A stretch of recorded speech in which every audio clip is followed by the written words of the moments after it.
నియోజకవర్గంలో ఎండల తీవ్రత ఎక్కువగా ఉండడంతో పోలింగ్ మందకొడిగా జరుగుతోంది. పగటి ఉష్ణోగ్రత 40 డిగ్రీలు దాటడంతో జనం అల్లాడిపోతున్నారు.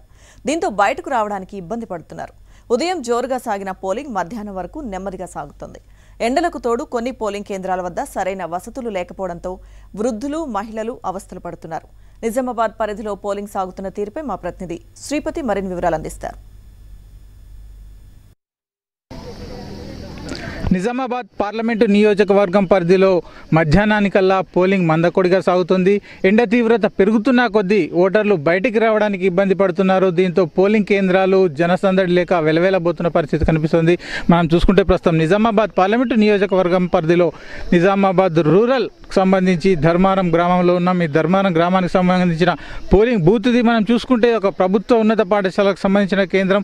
ఇక్కడ ఏదైతే ముందర మెయిన్ గేట్ ఉందో మెయిన్ గేట్ నుంచి సుమారు 400 మీటర్ల వరకు కూడా లోపలికి వెళ్ళి ఓటు వేయాల్సిన పరిస్థితి ఉంది. దీంతో చాలామంది మహిళలు కావచ్చు, వృద్ధులు, అలాగే వికలాంగులు అట్లాంటి వారంతా కూడా ఇంత దూరం నడుచుకుంటూ వెళ్ళి ఓటు వేయడానికి చాలా ఇబ్బంది పడుతున్న పరిస్థితి కనిపిస్తుంది. మనం చూస్తే వేసవి తీవ్రత కూడా ఇటు నిజామాబాద్ ప్రాంతంలో క్రమంగా పెరుగుతూ వస్తుంది. ఇప్పటికే సుమారు 40 డిగ్రీల ఉష్ణోగ్రత దాటింది. దీంతో జనాలు బయటకు రావడానికి ఇబ్బంది పడుతున్న పరిస్థితి ఉంది. ఇలాంటి పరిస్థితుల నేపథ్యంలో ఓటర్లు కూడా బారులు తీరడానికి కూడా ఇష్టపడడం లేదు. అలాగే పోలింగ్ కేంద్రాల్లో కూడా వస్తువులు కూడా సరిగ్గా లేవు.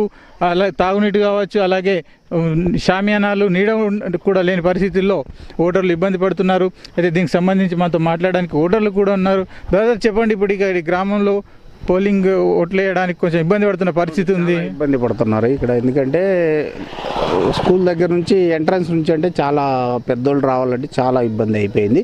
దగ్గర దాకా తీసుకొచ్చేసి కొంచెం ఆటోల్లో అక్కడ దింపేస్తే బాగుండేది. ఎంట్రన్స్ నుంచి అట్నే పంపించేస్తున్నారు ఆటోల్ని. దానివల్ల పెద్దోళ్ళకి చాలా ఇబ్బంది అవుతుంది. నడవలేని పరిస్థితుల్లో చాలామంది ఉన్నారు. ఇంకోటి ఏంటంటే విలేజ్లో ఇక్కడ మాకు దాదాపుగా ఓటర్లు చాలా ఎక్కువ ఉంటారు. దాన్ని బట్టి బూతులు పెంచుకుంటే బాగుంటుంది. ఇప్పుడు ఇక్కడ 4 ఉన్నాయండి. ఇంకొక 2 పెంచినట్టయితే ఇబ్బంది లేకుండా ఉండేది. పోలింగ్ సరిపడలేదు. దానివల్ల కూడా చాలా ఇబ్బంది పడుతున్నారు. డ్రింకింగ్ వాటర్ ఫెసిలిటీ కూడా మామూలుగానే అరేంజ్ చేశారు. వాటర్కి పర్వాలేదు అనుకోండి, కానీ ఈ ఫెసిలిటీ మాత్రం కల్పించాలా. అయితే పోలింగ్ కేంద్రాల్లో మౌలిక వసతులు లేకపోవడం అనేది కూడా ఒక సమస్యగా కనిపిస్తుంది. ఇటు నిజామాబాద్ అర్బన్, నిజామాబాద్ రూరల్ నియోజకవర్గాలతో పాటు బోధన్, ఆర్మూర్, బాల్కొండ నియోజకవర్గాలు, అలాగే జైత్యాల జిల్లా పరిధిలో జైత్యాల, కోరుట్ల నియోజకవర్గాలు కూడా నిజామాబాద్ పార్లమెంటు నియోజకవర్గం పరిధిలో ఉన్నాయి. దీంతో ఈ ఉమ్మడి జిల్లా నిజామాబాద్తో పాటు జైత్యాలకు సంబంధించిన జిల్లాలో కూడా ప్రస్తుతం పోలింగ్ ప్రక్రియ కొంచెం మందకొడిగానే సాగుతుందని చెప్పుకోవాలి. అయితే గత ఎన్నికలతో పోలిస్తే ఈసారి ఉదయాన్నే పోలింగ్ శాతం ఎక్కువ జరిగింది. అంటే ఎండ తీవ్రత కారణంగా ఉదయం 7 గంటల నుంచే జనాలు బారులు తీరారు. క్రమంగా ఎండ పెరుగుతున్న కొద్దీ కూడా ఈ పోలింగ్ శాతం తగ్గుతూ వస్తుంది. అయితే ప్రధానంగా ఇటు నిజామాబాద్ పార్లమెంటు నియోజకవర్గంలో బీజేపీ తరఫున ధర్మపురి అరవింద్ పోటీ పడుతున్నారు. అలాగే కాంగ్రెస్ నుంచి జీవన్ రెడ్డి ఉన్నారు. బీఆర్ఎస్ నుంచి బాజిరెడ్డి గోవర్ధన్ పోటీ పడుతున్నారు. మొత్తంగా 29 మంది అభ్యర్థులు నిజామాబాద్ బరిలో ఉన్నారు. వీరందరి భవిష్యత్తు కూడా తేలేందుకు ఈరోజు సాయంత్రం వరకు కూడా పోలింగ్ ప్రక్రియ కొనసాగబోతోంది. వీడియో జర్నలిస్ట్ అనిల్తో శ్రీపతి, ఏబిఎన్ ఆంధ్రజ్యోతి, నిజామాబాద్. మెదక్ పార్లమెంట్ పరిధిలోని సిద్దిపేట